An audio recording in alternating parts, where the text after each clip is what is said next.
الحمد لله رب العالمين والصلاة والسلام على المبعوث رحمة للعالمين نبينا محمد وعلى آله وصحبه أجمعين.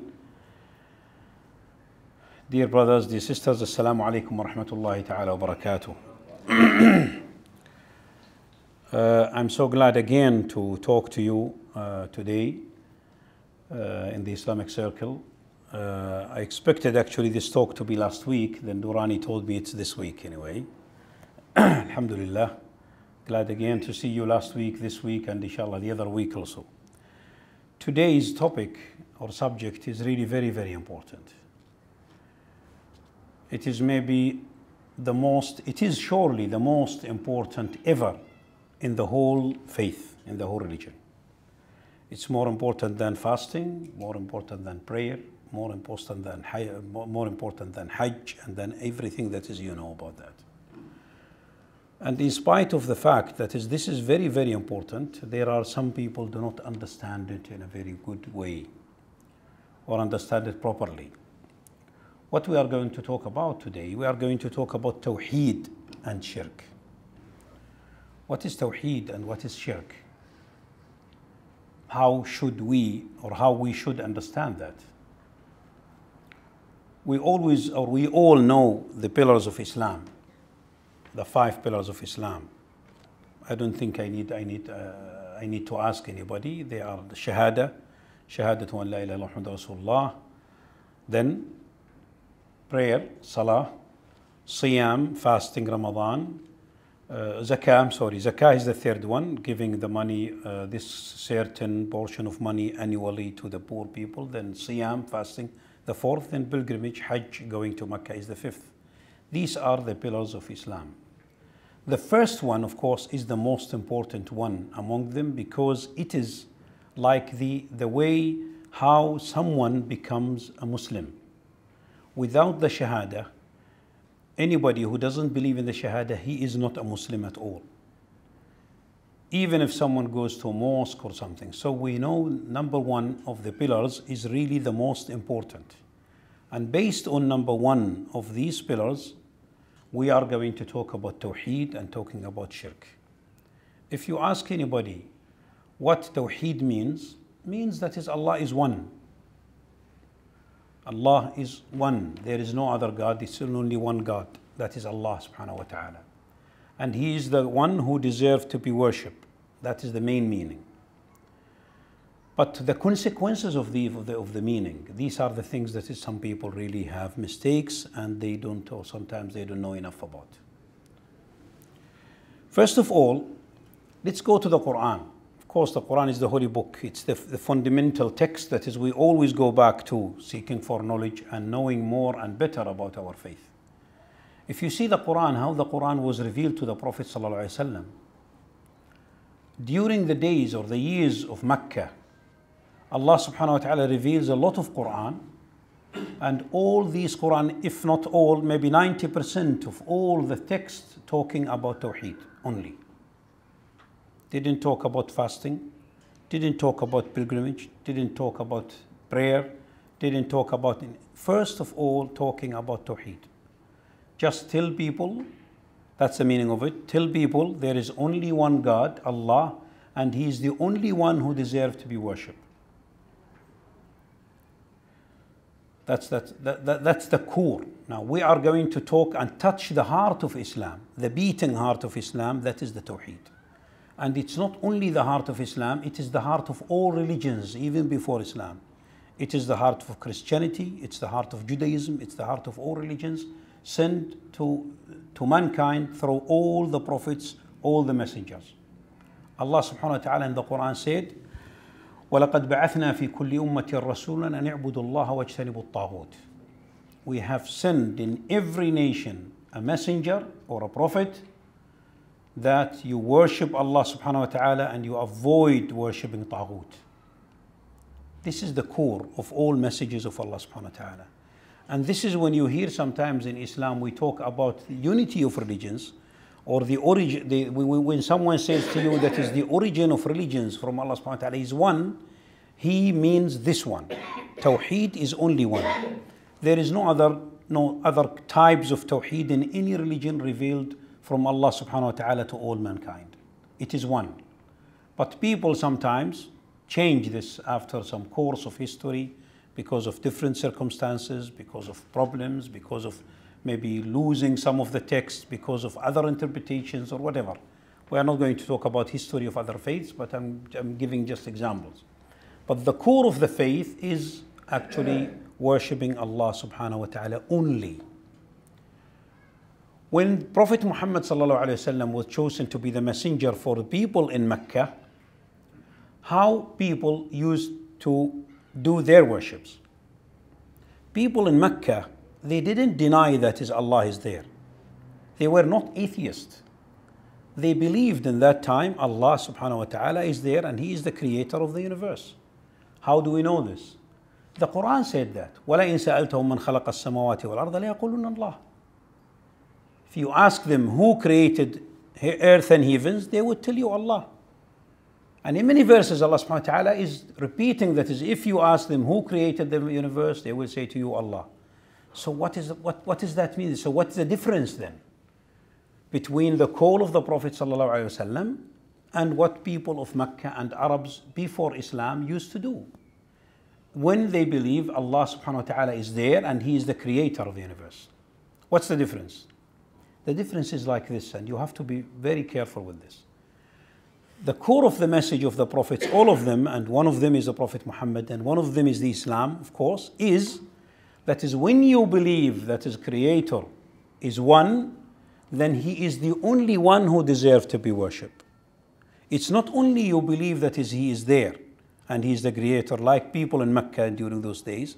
It is also you don't practice any kind of worship except for Him. And this is the meaning that is actually where the difference between what the Prophet ﷺ brought in the Quran, the revelation, and what they used to do. People in Mecca, when they worship these idols around the Kaaba, or when they go, then they know that Allah is there. But they believe these idols, they are going to mediate to Allah subhanahu wa ta'ala. When they pay respect and this kind of worship to them, they are going to mediate for them to Allah subhanahu wa ta'ala, then He will forgive them, He will help them. So they give this kind of worship not to Him directly, but to these idols or these gods or goddesses. That is, they think they must be satisfied by worship first. And this is what we call the shirk. And this is what the whole Quran is against. This is many people, some people do not know that. Kuffar of Mecca, the disbelievers in Mecca, were not actually atheists. They believed that there was God. Al-Quran says that in many times, in many verses.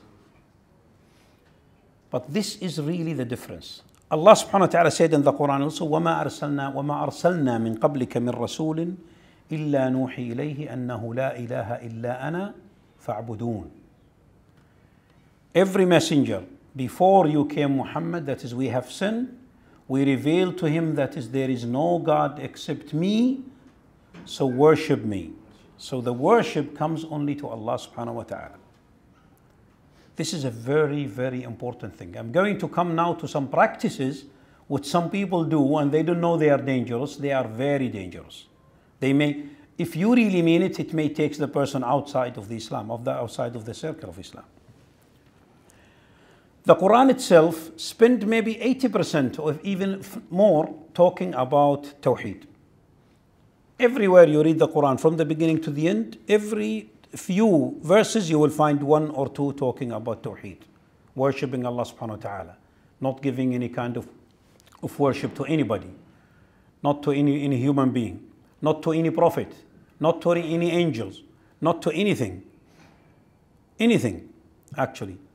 That's why the Quran and the Prophet ﷺ criticize also those who worship their prophets. They think they are God.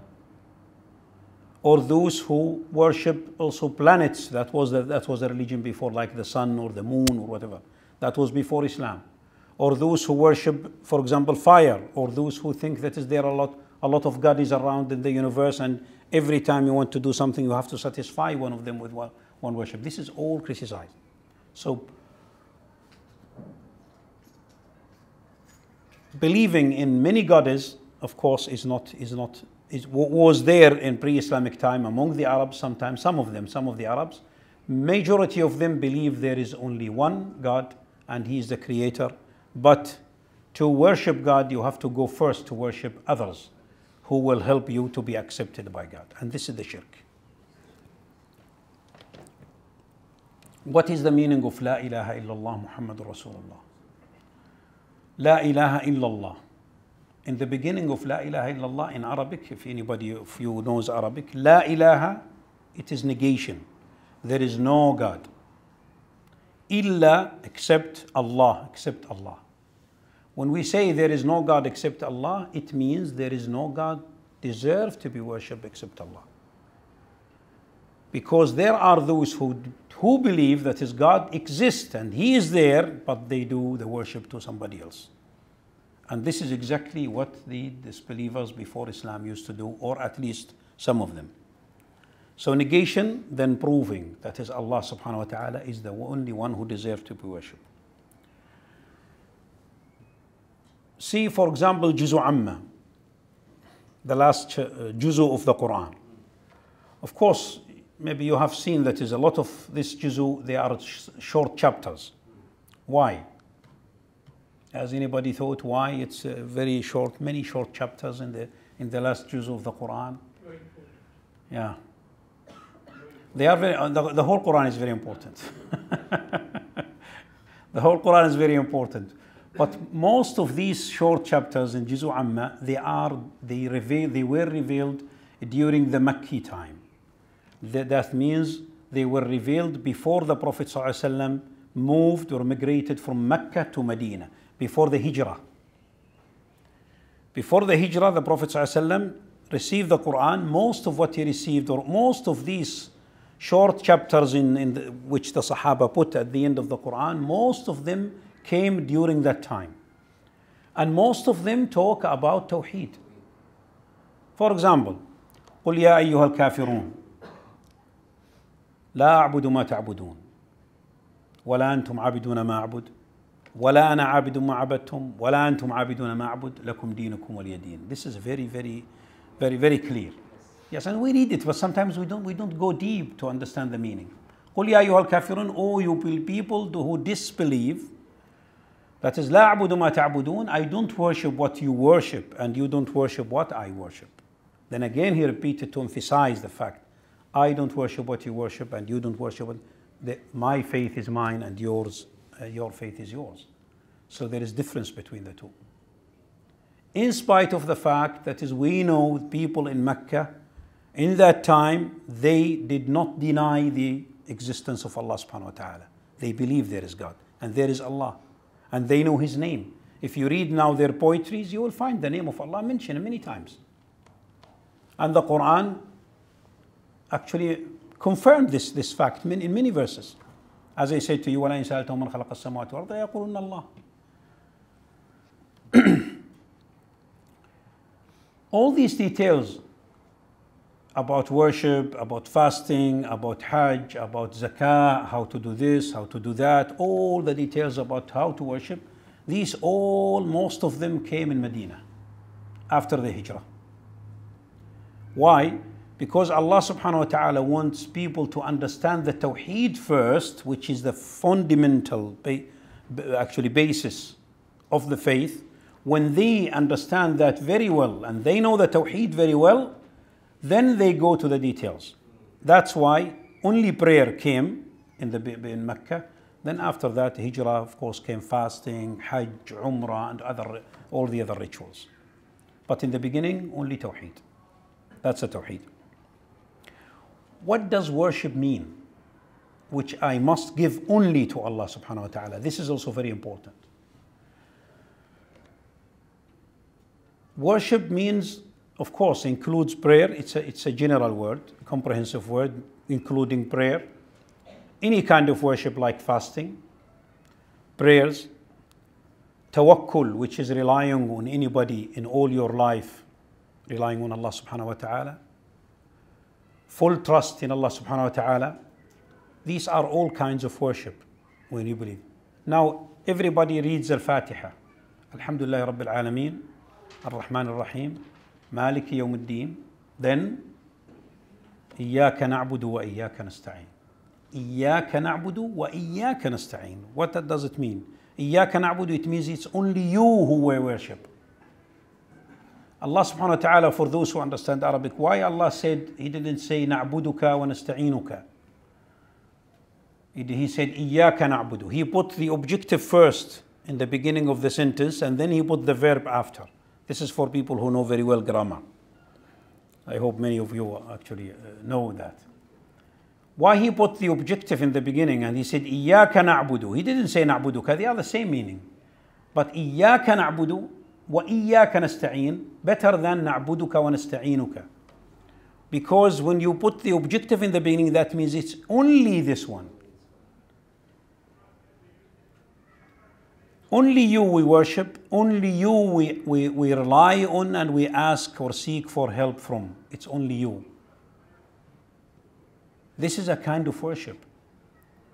When you believe that is somebody is controlling all your life and the destiny in your life and fate, this is a kind of worship. You are giving it to somebody else, not to Allah subhanahu wa ta'ala. When you go to pray to somebody, then this is a kind of worship which you are giving to somebody who is not Allah subhanahu wa ta'ala. When you put partner with Allah subhanahu wa ta'ala in any kind of worship, then this is the shirk. Allah subhanahu wa ta'ala said, as it in the hadith, أنا أغنى أغنياء عن الشرك من عمل عملا أشرك معي فيه غيري تركته شركا. He who actually put partners with me in his work, I will leave the whole thing for him. I will not accept it. Because Allah doesn't have partners. And that's why we read, also we memorize this, but sometimes we don't think about it. قُلْ هُوَ اللَّهُ أَحَدٌ. It means it's only one. Allahu Samad. What does Samad means in Arabic? Anybody knows? Eternal. Could be, but there is another meaning. It's included. Samad means who doesn't need anybody, but everybody needs him. Allahu Samad, who needs everyone, who everybody needs him, but he doesn't need anybody. He doesn't need anyone.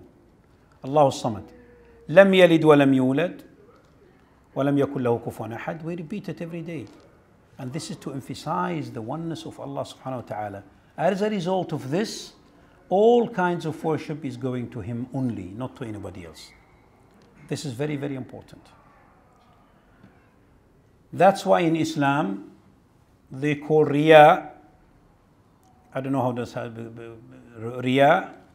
Explain the Riya for you. Riya, that means when you do your worship and maybe somebody is watching you and you are trying to make your worship better because you want this person to see it and maybe admire it.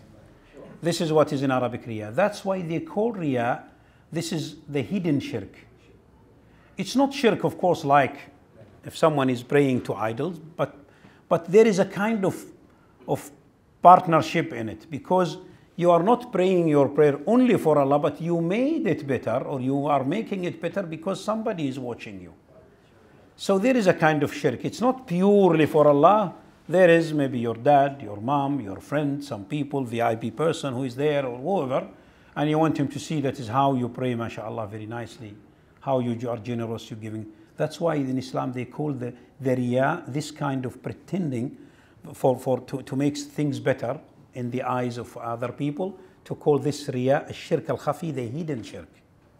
In some of the hadith of the Prophet ﷺ, he said the hidden shirk, look at this, it's very awful. The hidden shirk is very hidden. You didn't feel sometimes in it. You have to be very careful. It is like a black ant who is, you know the ant, the insect. It is like a black ant who is walking on a black stone in the darkness of the night. It is totally hidden. You didn't see. Who can see a small ant, and it's a black ant on a black stone in the darkness of the night? It's walking. Can anybody see it? It's very, very hidden. The Prophet ﷺ in this hadith, the hadith is actually, there is criticism about how authentic the hadith is, but this shows you also in a lot of speeches of scholars how dangerous the whole matter is. It's very dangerous. You have to be very careful.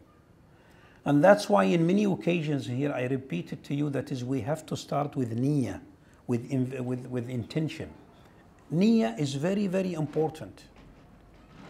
One of the great scholars in old days said that I tried all the time for a long time, for many years, to always practicing how to control my niyyah to be purely only for Allah subhanahu wa ta'ala. When I read the Quran, I don't think of anybody else. It's only for Allah subhanahu wa ta'ala. When you give a charity, it's only for Allah subhanahu wa ta'ala. When you do something for your parents, it's only for Allah subhanahu wa ta'ala. When you feed someone who needs, it's only for Allah subhanahu wa ta'ala. When you do anything good, it's for Allah subhanahu wa ta'ala. That means you don't expect any reward or any thanking from anybody, but you expect to be rewarded from Allah subhanahu wa ta'ala. Your intention is purely for Allah subhanahu wa ta'ala. This is very important. And always, and that's why Imam Bukhari rahimahullah, he started his book, Kitab al-Sahih, with this hadith, Hadith Umar ibn al-Khattab, إنما الأعمال بالنيات وإنما لكل امرئ ما نوى. That was the hadith number 1 in Sahih Bukhari. Why Imam Bukhari did this? He wants to draw our attention that is the first thing we start is niyyah. We have to be very careful. All practices and actions, deeds you are doing related to your niyyah. What is your niyyah? Intention in heart. So going back to this, that's why the riya, when you mix this with another intention, that's why in Islam it's calling the shirk al-khafi. It is a hidden shirk. Some people do not know that much about, or some people do not pay that much attention to it. Some people forget. And this is always in all the practices, and that is why you see some people, when they do something good, they don't announce it. They don't tell others. Because they are aware, or they are afraid that is actually to have this riya or this hidden shirk in their work. Some people, for example, donate in big amounts to charities. And you say, what shall I write? They say, just write donor on somebody, a Muslim from the Muslim community. That's why some of them, they try to give also charity to poor people without saying that is who they are. Some people, even who watch this carefully, they give the charity to somebody else to deliver it. And say, don't say this is from me, just deliver it and that's it. And that's why you see some of the old generations in Islam, they try to avoid being seen when they are, especially when they are, of course, praying in the night. They come to Isha, they pray Maghrib, they pray Isha, Dhuhr, Asr with the people, Jama'ah in the mosque. But when it comes to their worship alone, they like so much to pray alone in the night. Why? Because in that moment, it's only you alone with Allah subhanahu wa ta'ala. Nobody is watching. Your niyyah will be purely for Allah subhanahu wa ta'ala. This is the reason. You see how those people, they watch their intention. They always monitor it. They are afraid of any changes in it. People, those who wrote about the life of Ali ibn al-Hussein, rahimahullah, Zayn al-Abidin, Ali ibn al-Hussein ibn Ali ibn Abi Talib, they talk about him, they said there were many houses in Medina Munawwara of poor people. Every night or from time to time, they find when they open the door in the night, they find some food near the door, at the door in the night. They open it, they take the sack, and they don't know who delivered this food in the night. Okay? And they stay a long time, years, sometime from time to time. The poor families, when they come in the night or they open the door early in the morning, they found the sack with food or money or something at the door giving to them. They don't know who that person is. Till the moment Ali ibn al-Hussein himself passed away. When he died, then this practice stopped. Nobody put anything. From that moment, then people in Medina, they knew he was the guy who put this in the night. Why did Ali ibn al-Hussein do this? Why he didn't come during the day and say, people, this is for you? Because he was afraid that is actually his intention not to be for Allah subhanahu wa ta'ala. He doesn't want. He watched this. Because of this feeling, he tried to make it purely 100% for Allah subhanahu wa ta'ala. Then he did this. And a lot of examples of the Salihin, of the Imams, of the companions of the Prophet ﷺ, the followers of the companions of Tabi'een, they all try to watch their intentions, always, always. Even when you insult them and they forgive you, they remember, I forgive for the sake of Allah subhanahu wa ta'ala, then they are rewarded. See everything, they watch everything, monitoring everything. And this is something that we forget. We don't watch it that way. Worship also is a big word covering prayer, covering zakat, covering tawakkul, relying on Allah subhanahu wa ta'ala, covering loving Allah subhanahu wa ta'ala. قُلْ إِن كُنْتُمْ تُحِبُّونَ اللَّهَ فَاتَّبِعُونِ يُحْبِبْكُمُ اللَّهُ. When they say, some people say to the Prophet sallallahu alaihi wasallam, we love Allah subhanahu wa ta'ala, but we don't listen to you, Muhammad. Then Allah subhanahu wa ta'ala said to them, if you love Allah, then follow me. Allah subhanahu wa ta'ala will love you because I have the message from Allah subhanahu wa ta'ala. If you pretend that is you love Allah, then the expectation from your love is to follow. Is to follow as much as you can. That's one of the signs that is you really love Allah subhanahu wa ta'ala. If someone says, well, I love Allah, but he never actually gives any care or damn to the instruction of Allah subhanahu wa ta'ala, where is the love? Is there any sign for this love? Love itself is a kind of worship. When you love Allah subhanahu wa ta'ala, that means the right of Allah is higher than above any other right. These are the meanings of the Tawheed.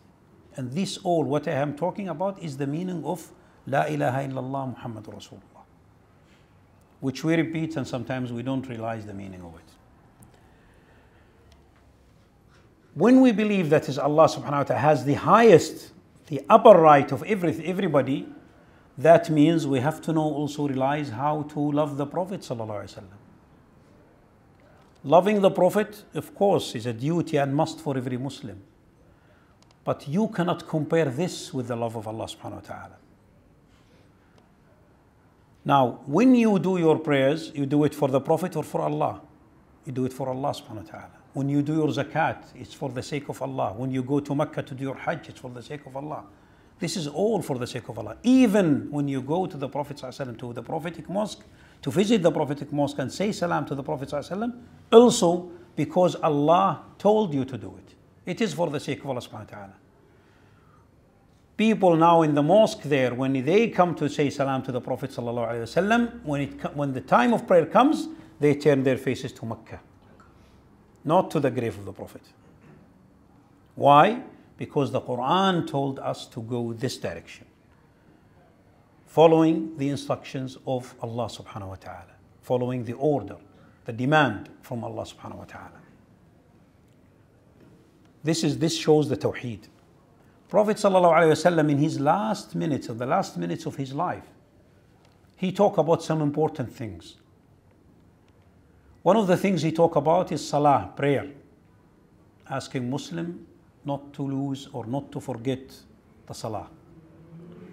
Yes. One of the things actually he talked and he instructed us to take care of in the last minute of his life, maybe the last, let's say 5 minutes in his life, peace be upon him, was taking care of women. Yeah, some men do not mention this, but they have to mention it. Durrani never mentioned this to you. Prophet ﷺ said, "Istawsu bin nisa'i khayra." That was one of his last hadiths in his life. Taking care of women. Do your best with them.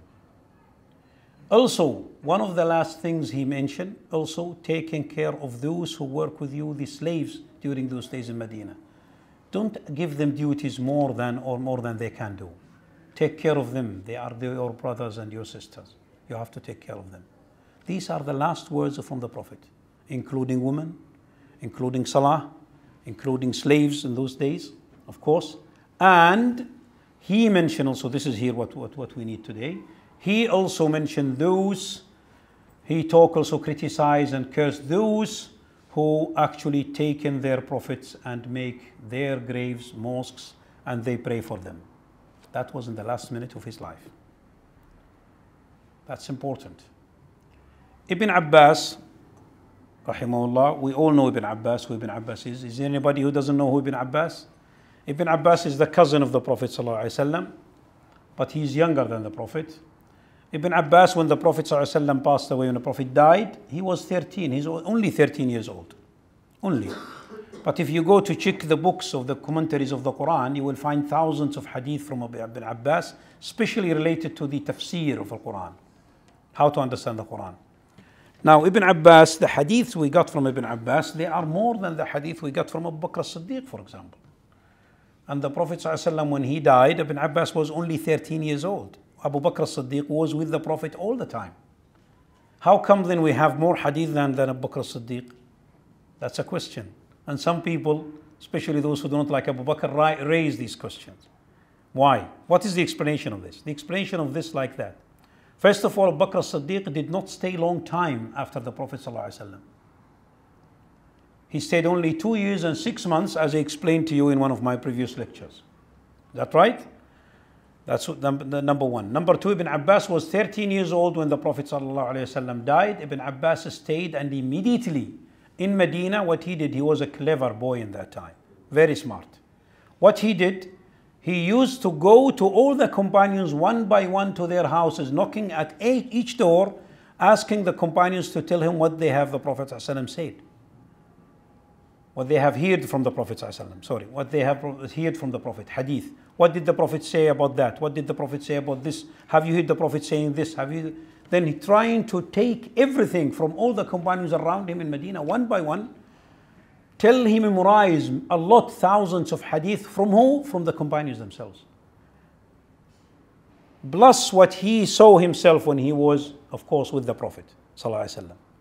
And because he was the cousin of the Prophet, he was most of the time with him.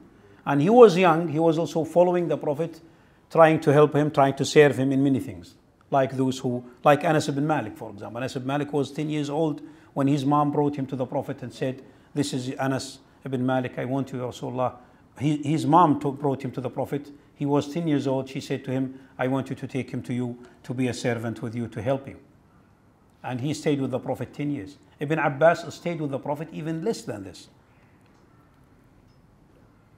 But he was a man who was looking and searching for knowledge from everybody. And he himself told us about himself. He said, "Sometimes I knock at the door of Zayd ibn Thabit or any of the Prophet, the great companions, those, the scholars, let's say, or those who have a lot of knowledge among the ulama, among the companions. I knock at his door, and then they used to tell him, for example, he's sleeping or he's having rest. Ibn Abbas, what he did, he didn't go and then come back again. He stayed at the door, sometimes even sleeping at the door. When the companions opened the door to go out, he found this man or this young boy sleeping there waiting for him, to follow him where he goes to ask him about the hadith of the Prophet ﷺ. And that's why you have a lot of all these things, Ibn Abbas. That's the explanation why.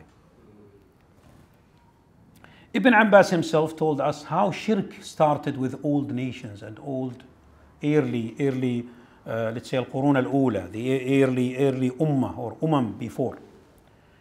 He said shirk started with some nations because there were some good people, righteous people among the people. These people who think they are very righteous people pass away. Then Ibn Abbas said, then after some time, the shaitan say to these people, listen, we should not forget these righteous people who passed away a long time ago.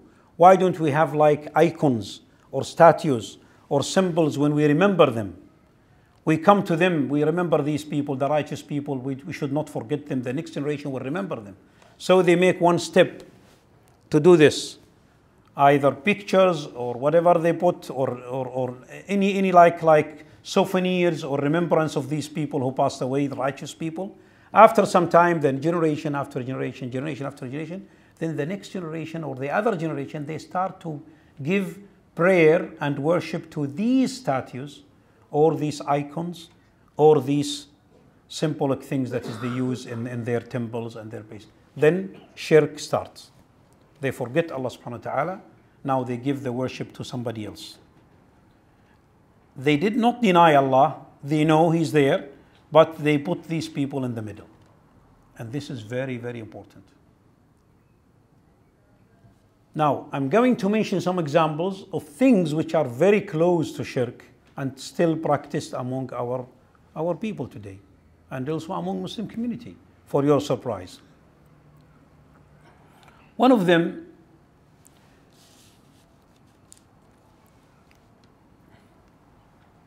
is when you believe or accept some people are holy people. They are not, they are, as we say, if I borrow this word from Christianity, they are saints. They don't have sins or something. That's the beginning. Nobody is protected from being wrong except the Prophet ﷺ. Even the great companions, they are human beings like us. We know some fatwas from the companions themselves. They did it and they changed it because they realized they were not correct. One of them, for example, Abu Bakr as-Siddiq radiyallahu anhu. Abu Bakr as-Siddiq, it happened during his days.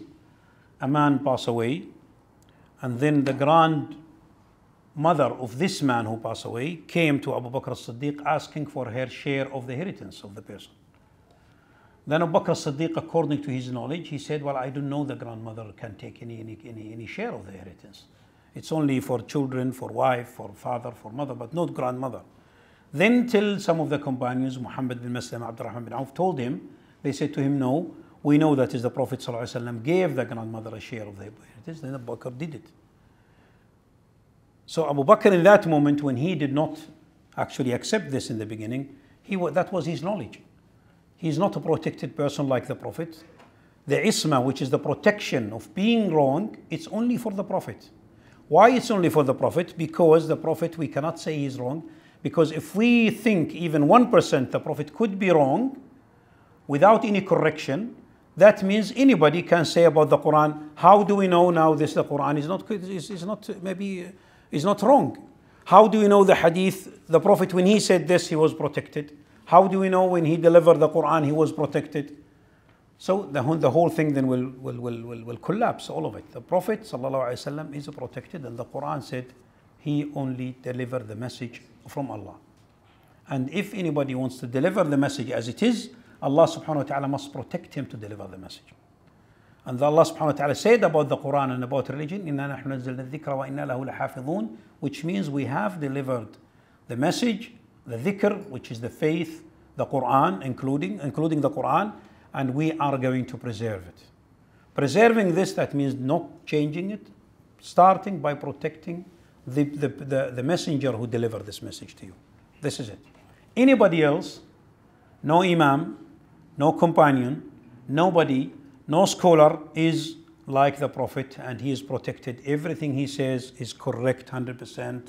We must accept it.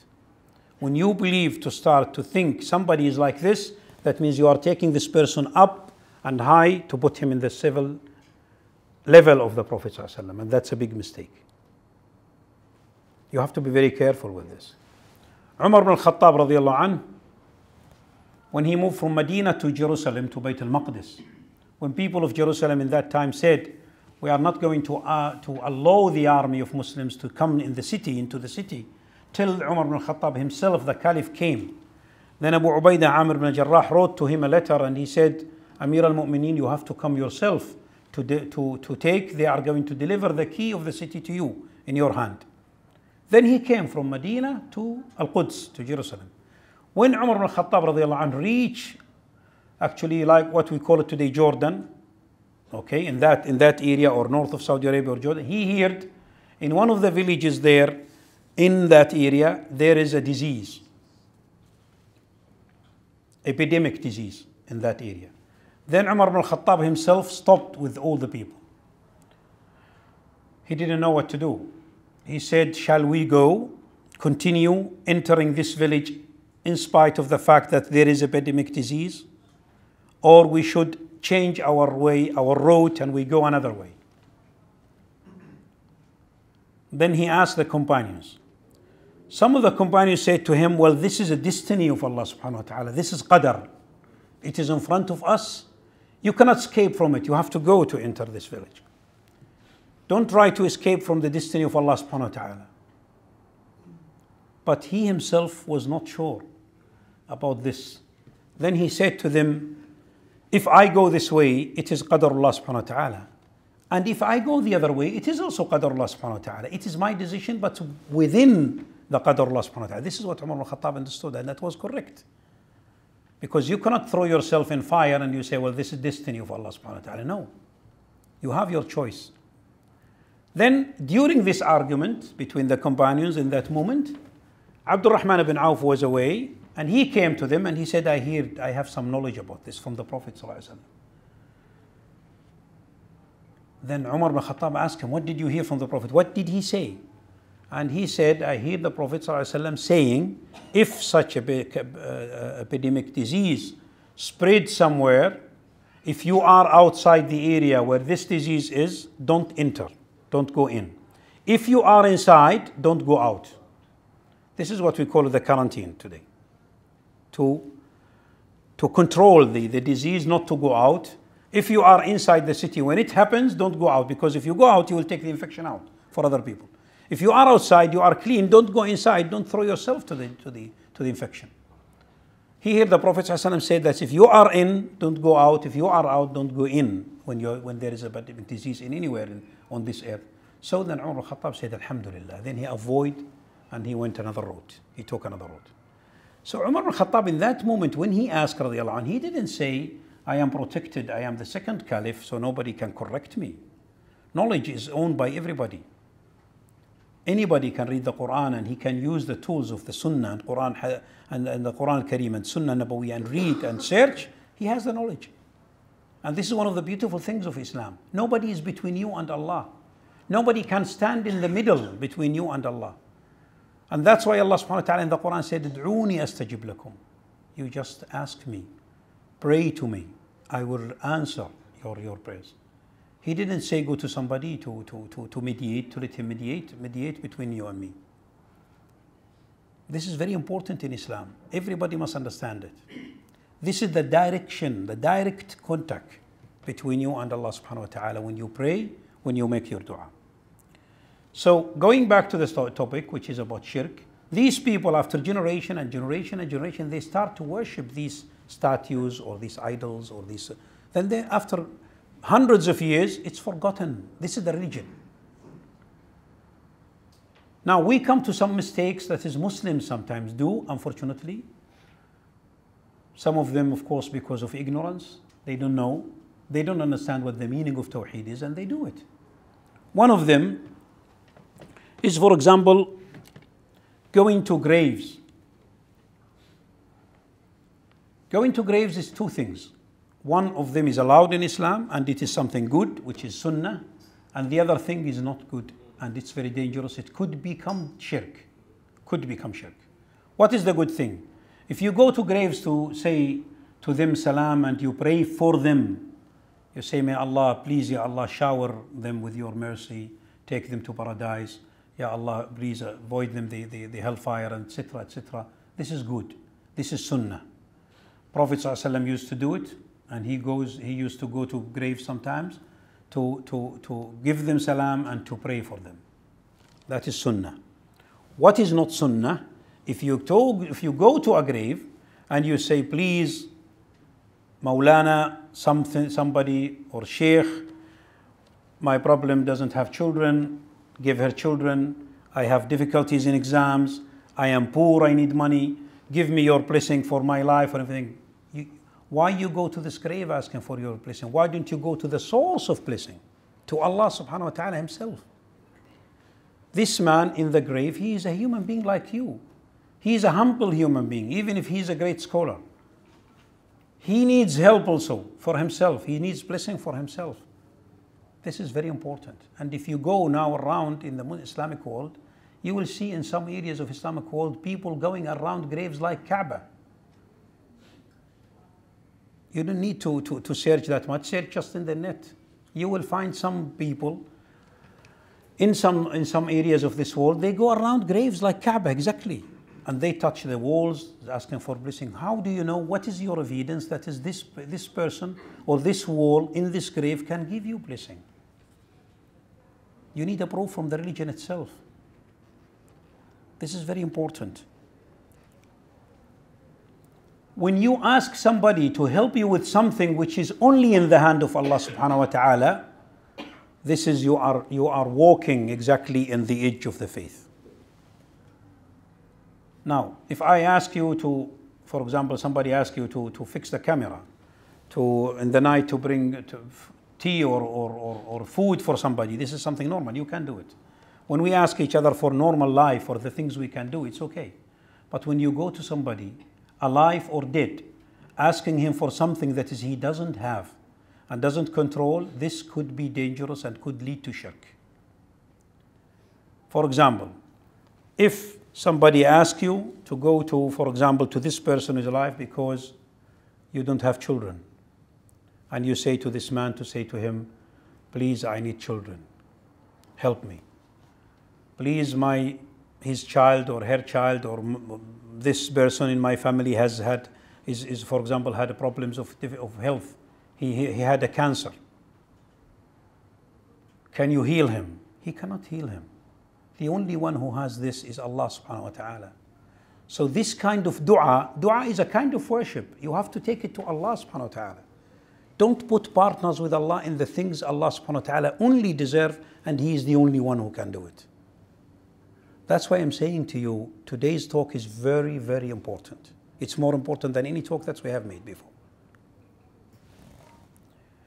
One of the things that is people do sometimes, and it is not allowed in Islam, magic, sihr. The magic itself. Not magic those who are playing with it. No, those who make, how can I say, this talisman, for example, or these curses or something. This is magic. Some wives, especially women, go, I'm sorry to say that, but I have to say it. They go to somebody who said, well, my husband doesn't like me so much, doesn't love me. I need something to make him love me. Then that lady or that man will do some things. Then he will tie a piece of cloth or something, and he will say to you, bring me this, take money, put this one under his head, or put it in his pillow, or put it somewhere, or let him drink it or eat it, and then he will love you. This is magic. This is haram in Islam. Completely haram. And it leads sometimes to kufr, to shirk. Some of these magicians or those who practice this, they will ask you sometimes to slaughter animal. If you slaughter something not for Allah subhanahu wa ta'ala, this is a kind of worship, then you are mushrik. You are not Muslim anymore. It's all deleted in 1 minute. It's very dangerous. Sometimes they will say to you, bring a chicken or a rabbit or a goat or whatever, go please to that place, and they will give you certain specifications about that goat. Must be black or white or I don't know what, or then do this, and then they go there in that time, slaughter it. Don't say Bismillah ar-Rahman ar-Rahim. Then for whom I'm slaughtering this? With the name of whom? With the name of the Satan? This is the magic. So they are taking you to practice a kind of worship, not for Allah, but for somebody else. Then the person who does this is a mushrik. He's not a Muslim anymore. If he dies in this moment, he will never be in the paradise. Allah subhanahu wa ta'ala said in the Quran, إِنَّ اللَّهَ لَا يَغْفِرُ أَن يُشْرَكَ بِهِ وَيَغْفِرُ مَا دُونَ ذَلِكَ لِمَنْ يَشَاءُ. Allah never forget shirk. This is in the Quran. Allah لا يغفر أن يشرك به. Allah never forgets shirk, but He forgets any other sins when He wants, for whom He wants. So you see, these practices are very dangerous. They are more than, for example, drinking wine sometimes, or for example, having boyfriend or girlfriend, or for example, taking money, or no, these are the other ones are sin also, and big sins. But these ones are, the other ones do not take you out of the faith. But these ones may take you out of the faith if you have the intention in it. You have to be very careful. Sihr is one of them, which is the practices that is Muslims, unfortunately, sometimes still practice. Going to those people who you think they know the future or the unseen itself is haram. من أتى كاهنا أو عرافا فصدقه فقد كفر بما أنزل على محمد. حديث آخر لم تقبل له صلاة 40 يوما. Anybody who comes to this kahin or arraf, fortune teller, who is telling you and you believe in him, then Allah subhanahu wa ta'ala doesn't accept your prayers for 40 days. In another hadith, you disbelieve in the Prophet Muhammad if you accept this.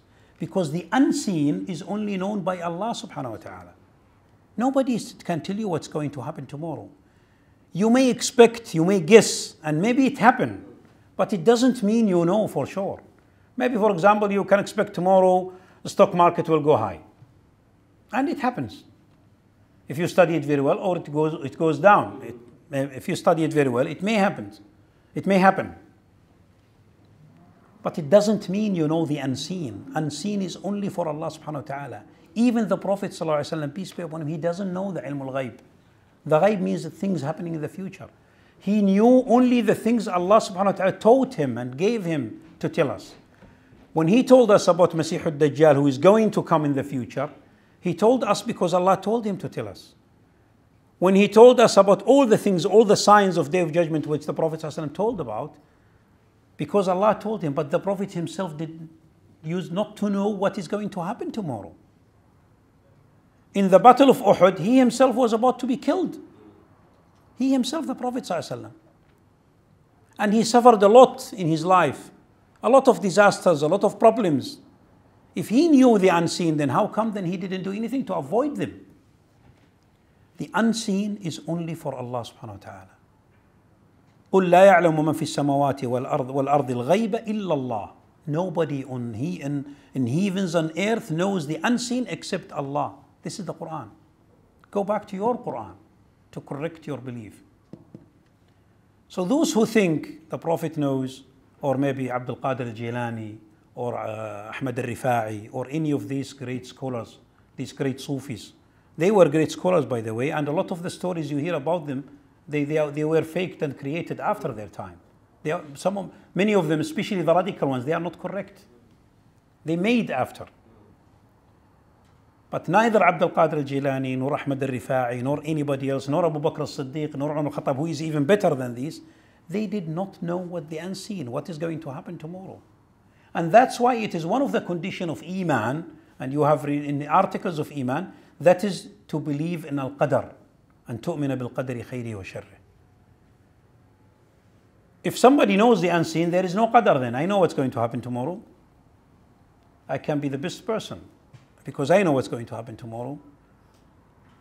If you know, then you will do the best for yourself. You will buy cheap things today, then you will sell them tomorrow expensive, etc. You will avoid the disasters happening anywhere in the world because you know something is going to happen, earthquake somewhere, you don't go there.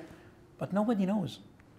It's only in the hand of Allah subhanahu wa ta'ala. The Quran is very clear about this.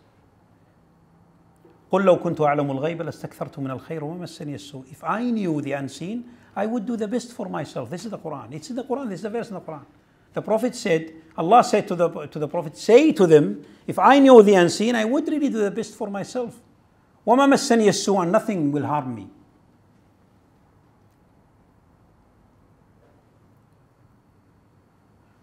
When some Muslims start to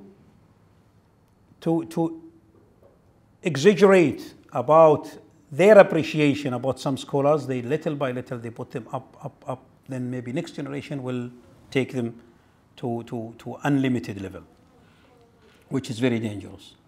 And then when they pass away, then we will start to take care of their graves and say remembering them. There will be certain nights praising them. Little by little, then you will see that some people bringing even animals and slaughter in their graves. Now it goes out to shirk if the person knows what he's doing.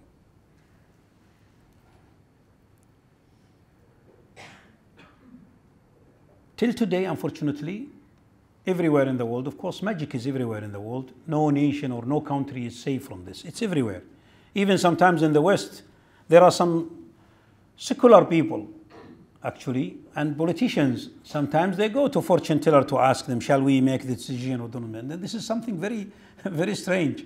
And you see these people in all their life, they are secular and they don't believe, even sometimes some of them atheists, and they go to fortune teller to tell, shall I do this decision or do the other decision? How come this poor lady or this poor man can tell you the future? And by the way, the Quran and the Islam itself is against those who believe that there is a relation between stars and your fate in your life. And this is something very dangerous also. Some people will tell you, well, today the moon is in that degree. You are born, for example, in March, in that moment, in that hour. That means your lucky day is Thursday. Your lucky number is number 10. So this is all also not true. It's nothing. This is a kind of telling about the unseen, the future. which is only closed only for Allah subhanahu wa ta'ala. And all those hadith which is you hear sometimes, and some of them say even Qala Rasulullah, said the Prophet, or a lot of hadith also taken from faked of course and tributed to Ali ibn Abi Talib radiallahu anhu. If you want to travel, travel Monday. If you want to go back to your family, don't come Thursday. It's an unlucky day. If you want to, for example, this is all faked. It's not true. It's not in our faith. These are all faked after. You have to keep in your mind that is two things. A lot of things faked after the days of the Prophet ﷺ and after the days of the companions and the followers, the third century, especially from that onwards till today, a lot of things faked for many reasons. I can talk to you about this some other time. Many reasons, some of them political reasons, some of them actually polemic reasons, some of them reasons, faith reasons, etc. Okay? These are, how do we know about these things? When we go back to the source. Go back to the Quran, go back to the Prophet ﷺ, to the authentic hadith. How do we know the authentic hadith? We go to the muhaddithin, which I talked to you about one day, maybe last year. We talk about Imam Bukhari, we talk about Imam Muslim, Tirmidhi, Nasa'i, Ahmad bin Hanbal.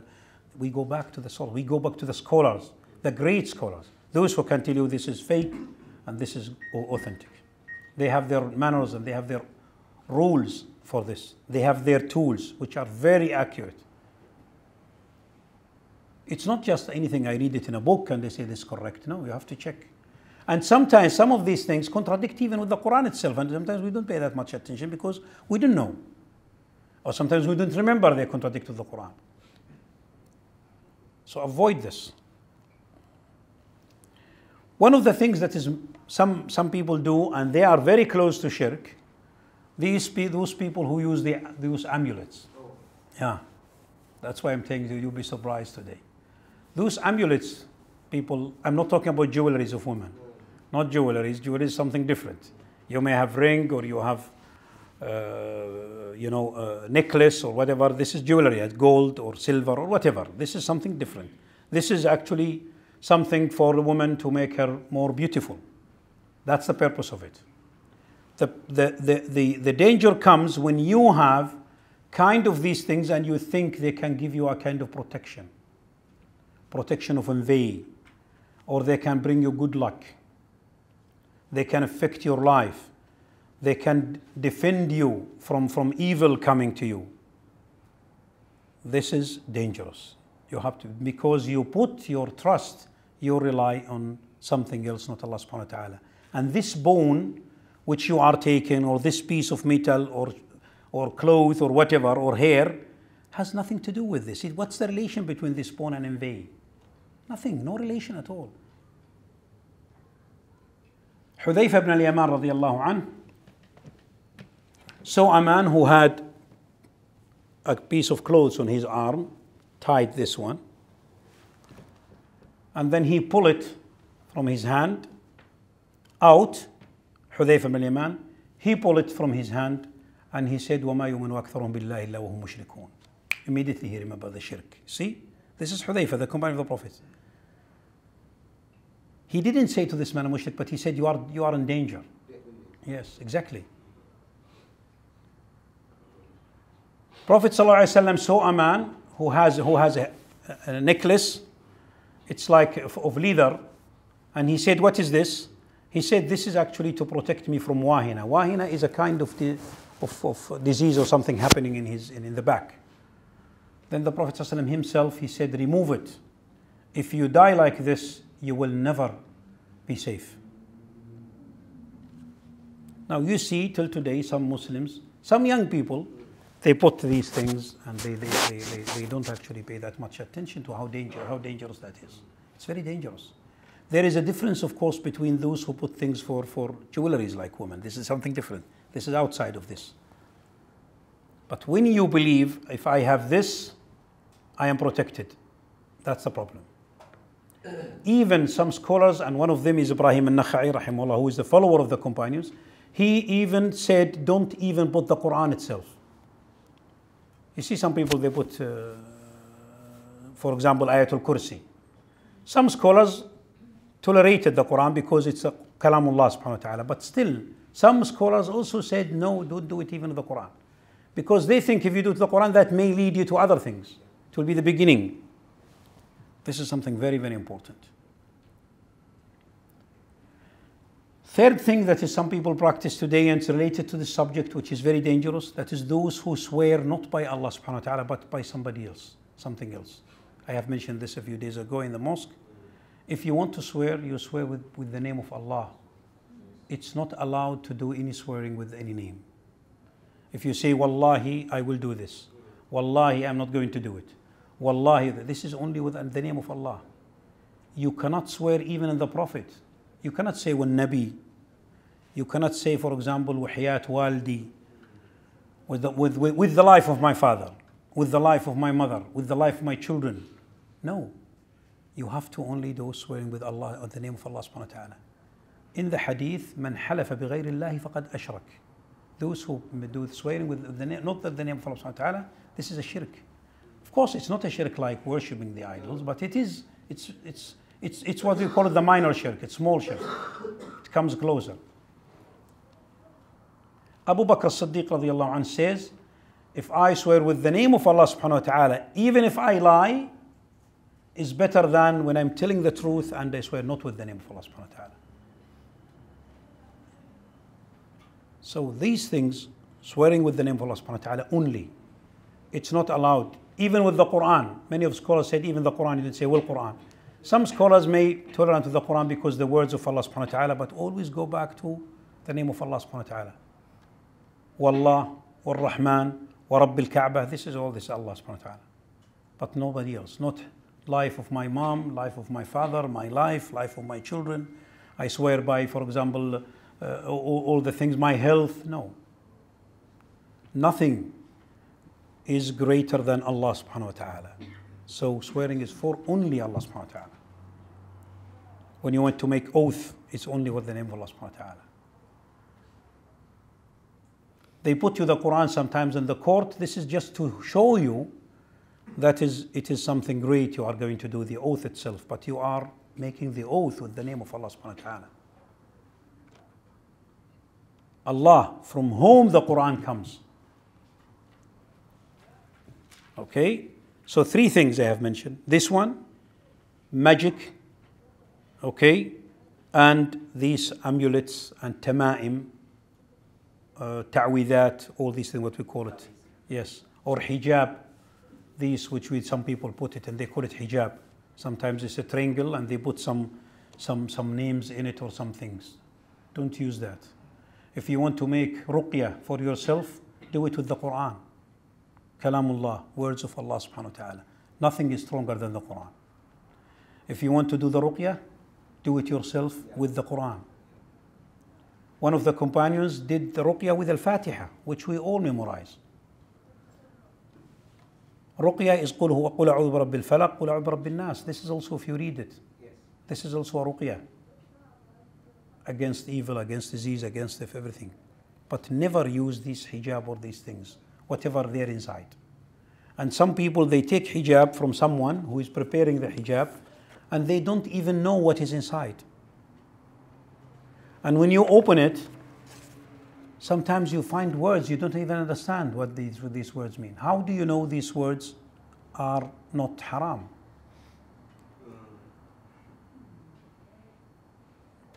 I remember someone brought me one, and when we opened it together, he said, what are they saying? I said, I don't know.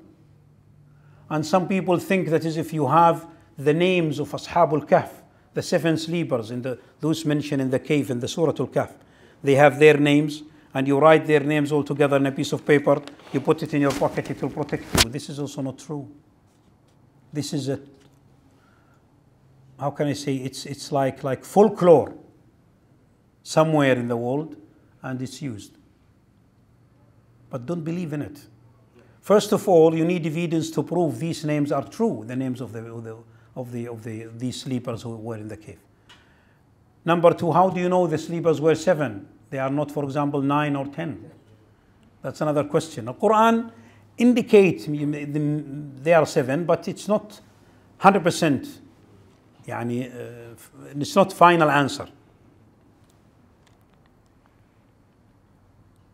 If you know the number of them, how do you know these are the names?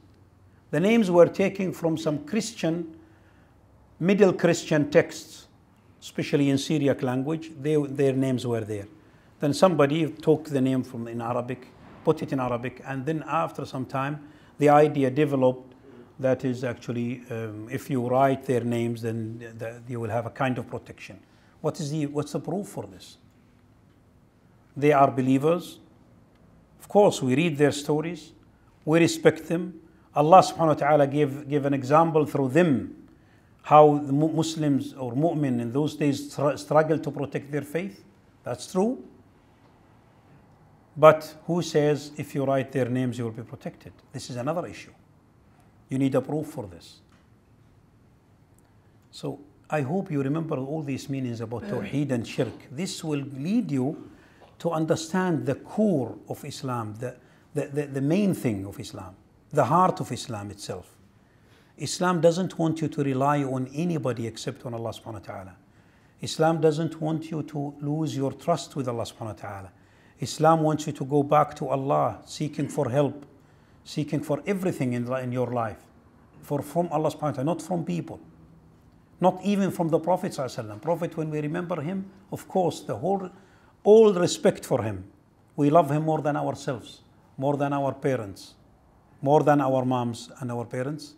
But when it comes to fate, when it comes to control of our lives, when it comes to the future, when it comes to unseen, when it comes to the one who is able to control everything in the universe, no, I'm sorry, the Prophet is not there. Only Allah is there. And the Prophet, if you read his hadith, he warned us also from worshipping him. He warned us.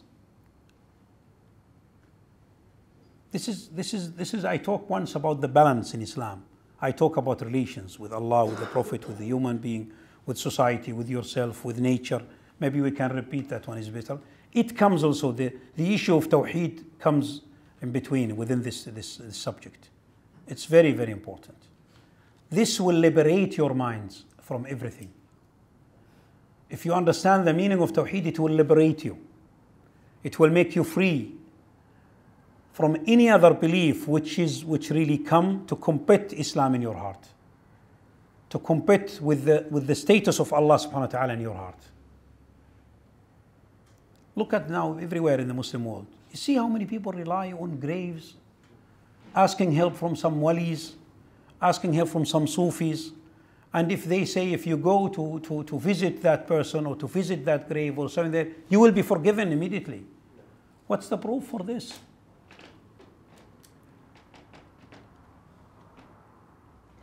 It's only these traditions developed throughout the course of history in many societies, many countries, till they reach that level. That is, people sometimes even forget Allah and they remember the Prophet and they remember these graves. Nobody talks about Allah subhanahu wa ta'ala, but they talk about these walis or these scholars. Maybe that scholar who is engraved, who is actually his grave is here, is a man who is really with great honor. He's one of the great scholars of Islam. He's really a big figure of Islam. But what we are giving him now, it's not his. We are giving him something that doesn't belong to him. We are giving him something that belongs to Allah subhanahu wa ta'ala. You have to be very careful with this. Very careful with that. Try to liberate, dear sisters and brothers, liberate your minds from all these meanings, other meanings, to keep your Tawheed very pure, very devoted to Allah subhanahu wa ta'ala, very dedicated to Allah subhanahu wa ta'ala. All your worship will be for Allah subhanahu wa ta'ala, not for anybody else. Try to control your niyyah to avoid also the riyah, which we call it the hidden shirk. And all these kinds of worship must be given only to Allah subhanahu wa ta'ala. And try to remember also, even those disbelievers during the days of the Prophet sallallahu alaihi wasallam, they did not deny Allah. They believed Allah is there. And they believed Allah subhanahu wa ta'ala is the creator of the universe. But what they did, the mistake they did, they give the worship to somebody else, not to him. So they believe in him, but worship goes to somebody else. And this is sometimes what's happening somewhere. We have to be very careful. Very careful with that. It starts always when we think somebody is a holy person. then the next generation will take him even higher than we think today. The next generation will take him even higher than this. And some people benefit from this. Everywhere when you go to those graves and to those shrines, you will find those people who serve them, who get money, who are always given a lot of presents, a lot of gifts because of this shrine, and they live from them. Graves must be respected, visited as the Sunnah, as I explained to you how the Prophet ﷺ is. Some people think that we should not visit graves. No, we visit, but we visit them in the right way. But we don't worship them. We don't give them that respect which we give to Allah subhanahu wa ta'ala. We don't ask anything from them. We don't think if you take some of the sand from this grave, they will be a blessed person. No stone in Islam should be kissed except one. Which one? The black stone in Kaaba. It's the only one that is you kiss. Why? Because we saw the Prophet ﷺ himself kissed it. Umar ibn al-Khattab himself, when he came to kiss this, because he was, of course, worshipping these things during the days before Islam, when he saw the Prophet, when he came, he said, I know you are a stone only. You cannot harm me, and you cannot make any benefit for me. Addressing the black stone. If I haven't seen the Prophet ﷺ kissed you, I would never do it. Then he kissed it. Because we follow the Prophet. And the Prophet ﷺ, he said, it's not also must, you must kiss the stone. You can just wave with your hand to it, say Bismillah, Allahu Akbar, and move. You can touch it with your hand. The other corner of the Kaaba, Rukn al-Yamani, supposed to be touched but not to be kissed.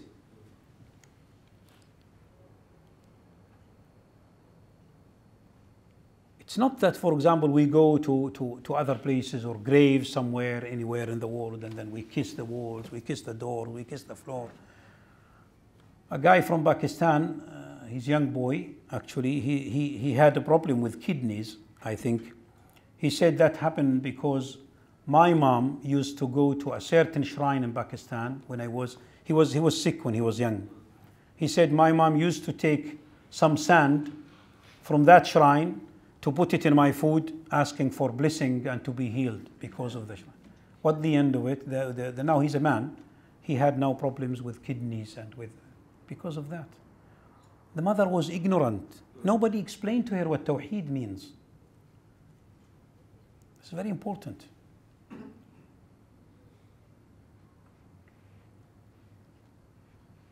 Water of Zamzam. Is it blessed? Yes. How? Prophet said. Now there is a proof. But also, we take it, that's why we drink it. Prophet ﷺ drank it, and then he told us about it. And we Muslim carried it out of the city, bring it here or there. That's fine. But not more than this. Okay? Quran, is it blessed? Yes. Allah subhanahu wa ta'ala said the Quran is blessed. And it's the words of Allah subhanahu wa ta'ala. But some people think, actually, blessing from Quran comes because of you have the Quran only. You put it, for example, in your desk, alhamdulillah, you will be protected. Or you put it in your car, you will be protected. No, it's not that. Allah subhanahu wa ta'ala wants us to read the Quran and to follow it, to practice it. It's not only just to keep it. Otherwise, then the libraries will be the best place in the world because they have a lot of Qurans. Then Mr. Sajjad will be the best person in the whole London because he's distributing the Quran. He has thousands of copies in his store. Yeah. And even some Muslims, because I remember I saw an old lady, she brought a Quran. She was ill. And she pulled some sheets of the Quran from the Quran and put them in a pot of water. All the night, the next morning she drinks the water. She thinks this water will heal her because it's from the Quran. But you are using the paper of the Quran, where the Quran is printed. It's not that what Allah subhanahu wa ta'ala meant and want us to do. The Quran is a book. When you memorize it, you don't need even the book. You can read it anytime. With the Quran, people are three levels. Those just who read the Quran, this is also a kind of ibadah, a kind of something good. Allah will reward them for reading. Higher than those are those who read and try to understand what Allah subhanahu wa ta'ala says. And they always search, do some work, going to tafsir books. What Allah subhanahu wa ta'ala meant with this? What does this mean? I ask a scholar that I know, or I ask somebody who knows better than me. Or sometimes I don't have him, I check some books, I compare. You are seeking for knowledge to understand the words of Allah subhanahu wa ta'ala. This is higher than the previous one. Higher than this are those who read and practice following the Quran. When Allah subhanahu wa ta'ala asks you to do something, you do it. When Allah asks you not to do something or anything, then you don't do it. The following, the practice, that is the highest level. Somebody asked Aisha al-Mu'mineen radiyallahu anha, our mother, al-Mu'mineen, Aisha, may Allah be satisfied with her, bless her. He said, can you describe how the behavior and manners of the Prophet ﷺ for us, mom? She said, his behavior and you can see his manners in the Quran. He is the Quran. That means all that Allah subhanahu wa ta'ala mentioned in the Quran, he wants us to do, he used to do them. All the things, the bad things Allah subhanahu wa ta'ala asks us not to do, he avoided them. So he is a model or practicing model of the Quran itself. This is the highest level.